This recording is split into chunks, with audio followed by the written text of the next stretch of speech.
ആ അല്ല ധാരാ അല്ലടാ, അനക്കെത്ര പ്രായായി, ഇനി എന്താ ഇനിയും കല്യാണം ഒന്നും കഴിക്കാത്ത? ആ അമ്മയ്ക്കൊരാള് വേണ്ടേ? ചേച്ചി അതിന് ഞാനെന്ത് ചെയ്യാനാന്ന്? ഇങ്ങനെ ഇവിടെ ഇരുന്ന് പറഞ്ഞാൽ മതി കല്യാണം കഴിച്ചൂടെ കല്യാണം കഴിച്ചൂടെ.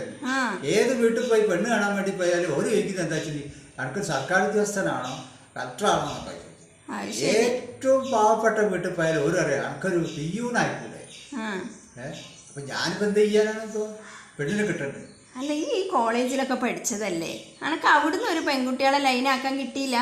പെൺകുട്ടികളെ ലൈനാക്കാൻ പോകയിട്ടല്ല, അയറ്റൊക്കെ എന്നെ കാണുമ്പോ ഇതൊരു അലർജി. നിങ്ങളൊന്ന് ആലോചിക്ക്, തീവണ്ടിക്ക് റെയിലുണ്ട് ലൈനായിട്ട്, ടിവിക്ക് കേബിൾ ഉണ്ട് ലൈനായിട്ട്, ഇലക്ട്രിക് പോസ്റ്റിന് കമ്പി ഉണ്ട് ലൈനായിട്ട്. എനിക്കാണ് ലൈനില്ലാതെ. ഞാനിപ്പോ എന്ത് ചെയ്യാനാ? എന്റെ കോലതല്ലേ, അതുകൊണ്ടായിരിക്കും പെൺകുട്ടി ലൈൻ അയക്കുന്നു. ആണോ? അതേതാ? ഇവിടെ ഓറിക്സ് ഒക്കെ ഭയങ്കര സ്പൂൺ ഫ്രീ കിട്ടൂലേ, അതേമാതിരി അതിനെ കല്യാണം കഴിച്ച ഒരു കുട്ടീനെ ഫ്രീ ആയിട്ട് കിട്ടും.